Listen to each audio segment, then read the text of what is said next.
ಕೊಡಗು ಜಿಲ್ಲೆಯಲ್ಲಿ ಮತ್ತೆ ಹೆಚ್ಚಾದ ಮಳೆಯ ತೀವ್ರತೆ. ಇಂದು ಜಿಲ್ಲಾದ್ಯಂತ ರೆಡ್ ಅಲರ್ಟ್ ಘೋಷಣೆ ಮಾಡಲಾಗಿದೆ. ಕೊಡಗು ಜಿಲ್ಲೆಯಲ್ಲಿ ಮತ್ತೆ ಮಳೆಯ ತೀವ್ರತೆ ಹೆಚ್ಚಾಗಿದೆ. ಇವತ್ತು ಜಿಲ್ಲೆಯಲ್ಲಿ ರೆಡ್ ಅಲರ್ಟ್ ಘೋಷಣೆ ಮಾಡಲಾಗಿದೆ. ಭಾರೀ ಮಳೆಯಾಗುವ ಮುನ್ಸೂಚನೆ ನೀಡಿದೆ ಹವಾಮಾನ ಇಲಾಖೆ. ಬೆಟ್ಟಗುಡ್ಡ ನದಿ ಪಾತ್ರದ ಜನರು ಎಚ್ಚರ ವಹಿಸುವಂತೆ ಸೂಚನೆ ಕೂಡ ನೀಡಲಾಗಿದೆ. ಬ್ರಹ್ಮಗಿರಿ ತಪ್ಪಲು ಪ್ರದೇಶದಲ್ಲೂ ಭಾರೀ ಗಾಳಿ ಮಳೆ ಸಾಧ್ಯತೆ ಅಂತ ಎಚ್ಚರಿಕೆ ನೀಡಿದೆ. ಅಪಾಯದ ಮಟ್ಟ ಮೀರಿ ಕಾವೇರಿ ನದಿ ಕೂಡ ಇಲ್ಲಿ ಹರಿತಾ ಇರುವಂತದ್ದು. ಭಾಗಮಂಡಲದ ತ್ರಿವೇಣಿ ಸಂಗಮ ಸಂಪೂರ್ಣವಾಗಿ ಇಲ್ಲಿ ಜಲಾವೃತವಾಗಿದೆ. ಮಡಿಕೇರಿ ಭಾಗಮಂಡಲ ನಾಗ್ಪೊಕ್ಲು ಭಾಗಮಂಡಲ ರಸ್ತೆ ಮೇಲೆ ನೀರು ಹರಿತಾ ಇರುವಂತದ್ದು. ಕೊಡಗು ಜಿಲ್ಲೆಯಲ್ಲಿ ಮಳೆಯ ತೀವ್ರತೆ ದಿನದಿಂದ ದಿನಕ್ಕೆ ಹೆಚ್ಚಾಗ್ತಾ ಇದೆ. ಈ ಹಿನ್ನೆಲೆ ಜಿಲ್ಲೆಯಲ್ಲಿ ರೆಡ್ ಅಲರ್ಟ್ ಘೋಷಣೆ ಮಾಡಲಾಗಿದೆ. ಭಾರೀ ಮಳೆಯಾಗುವ ಮುನ್ಸೂಚನೆ ಕೂಡ ಹವಾಮಾನ ಇಲಾಖೆ ಕೊಟ್ಟಿರುವಂತದ್ದು. ಕೊಡಗು ಜಿಲ್ಲೆಯಲ್ಲಿ ಮಳೆ ಕೂಡ ಹೆಚ್ಚಾಗ್ತಾ ಇದೆ. ನದಿ ಪಾತ್ರದ ಜನರಿಗೆ ಹಾಗೆ ಬೆಟ್ಟಗುಡ್ಡ ಪಾತ್ರದ ಜನರಿಗೆ ಕೂಡ ಇದೀಗ ಹವಾಮಾನ ಇಲಾಖೆ ಎಚ್ಚರಿಕೆ ಕೊಟ್ಟಿರುವಂತದ್ದು. ಜಿಲ್ಲಾದ್ಯಂತ ರೆಡ್ ಅಲರ್ಟ್ ಘೋಷಣೆ ಮಾಡಲಾಗಿದೆ. ಭಾಗಮಂಡಲ ನಾಗ್ಪೊಕ್ಲು ಈ ಭಾಗದಲ್ಲೂ ಕೂಡ ಭಾರೀ ಮಳೆಯಾಗ್ತಾ ಇರುವಂತದ್ದು. ಹಾಗಾಗಿ ಜಿಲ್ಲಾದ್ಯಂತ ರೆಡ್ ಅಲರ್ಟ್ ಘೋಷಣೆ ಮಾಡಲಾಗಿದೆ. ಸದ್ಯ ಮುನ್ಸೂಚನೆ ಕೊಟ್ಟಿರುವಂತದ್ದು ಇಲ್ಲಿ ಹವಾಮಾನ ಇಲಾಖೆ. ಹಾಗೆ ಕಾವೇರಿ ನದಿ ಕೂಡ ಅಪಾಯ ಮಟ್ಟ ಮೀರಿ ಹರಿತಾ ಇರುವಂತದ್ದು.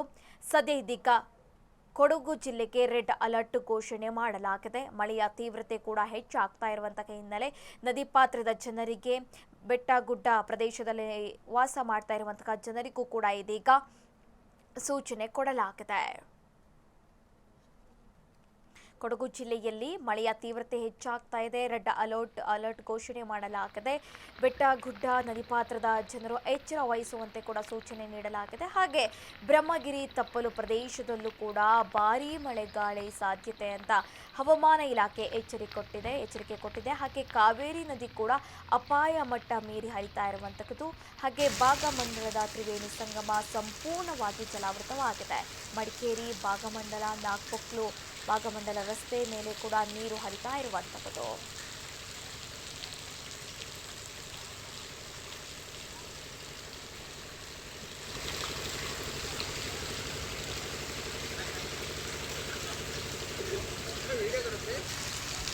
ಕೊಡಗು ಜಿಲ್ಲೆಯಲ್ಲೂ ಕೂಡ ಈ ಮಳೆಯ ತೀವ್ರತೆ ದಿನದಿಂದ ದಿನಕ್ಕೆ ಹೆಚ್ಚಾಗ್ತಾ ಇರುವಂತದ್ದು. ಹಾಗಾಗಿ ಜಿಲ್ಲೆಯಲ್ಲಿ ರೆಡ್ ಅಲರ್ಟ್ ಘೋಷಣೆ ಮಾಡಲಾಗಿದೆ. ಹವಾಮಾನ ಇಲಾಖೆ ಎಚ್ಚರಿಕೆ ಕೊಟ್ಟಿದೆ. ನದಿ ಪಾತ್ರದ ಜನರಿಗೆ ಹಾಗೆ ಬೆಟ್ಟಗುಡ್ಡ ಪ್ರದೇಶದಲ್ಲಿ ವಾಸಿಸ್ತಾ ಇರುವಂತಹ ಜನರಿಗೆ ಎಚ್ಚರಿಕೆ ಕೊಟ್ಟಿರುವಂತದ್ದು. ಹಾಗೆ ಬ್ರಹ್ಮಗಿರಿ ತಪ್ಪಲಿನಲ್ಲೂ ಕೂಡ ಭಾರೀ ಮಳೆಗಾಳಿ ಸಾಧ್ಯತೆ ಇದೆ ಅಂತ ಕೂಡ ಎಚ್ಚರಿಕೆ ಕೊಡಲಾಗಿದೆ. ಸದ್ಯ ಕಾವೇರಿ ನದಿ ಕೂಡ ಅಪಾಯ ಮಟ್ಟ ಮೀರಿ ಹರಿತಾ ಇರುವಂತದ್ದು. ಹಾಗೆ ಭಾಗಮಂಡಲದ ತ್ರಿವೇಣಿ ಸಂಗಮ ಕೂಡ ಇಲ್ಲಿ ಸಂಪೂರ್ಣವಾಗಿ ಜಲಾವೃತವಾಗಿದೆ. ಹಾಗೆ ಮಡಿಕೇರಿ ಭಾಗಮಂಡಲ ನಾಗ್ಪೊಕ್ಲು ಭಾಗಮಂಡಲ ರಸ್ತೆ ಕೂಡ ನೀರಿನಿಂದ ಜಲಾವೃತ ಆಗಿರುವಂತದ್ದು. ಸದ್ಯ ಕೊಡಗು ಪ್ರದೇಶದಲ್ಲಿ ಭಾರಿ ಮಳೆ ಆಗ್ತಾ ಇರುವಂತದ್ದು. ಹಾಗಾಗಿ ಇಲ್ಲಿ ಹವಾಮಾನ ಇಲಾಖೆ ರೆಡ್ ಅಲರ್ಟ್ ಘೋಷಣೆ ಮಾಡಿದೆ. ಎಚ್ಚರಿಕೆ ವಹಿಸಲು ಕೂಡ ಇಲ್ಲಿ ಹವಾಮಾನ ಇಲಾಖೆ ಸೂಚನೆ ಕೊಟ್ಟಿರುವಂತದ್ದು. ಸದ್ಯ ಇವತ್ತು ಜಿಲ್ಲಾದ್ಯಂತ ರೆಡ್ ಅಲರ್ಟ್ ಘೋಷಣೆ ಮಾಡಲಾಗಿದೆ.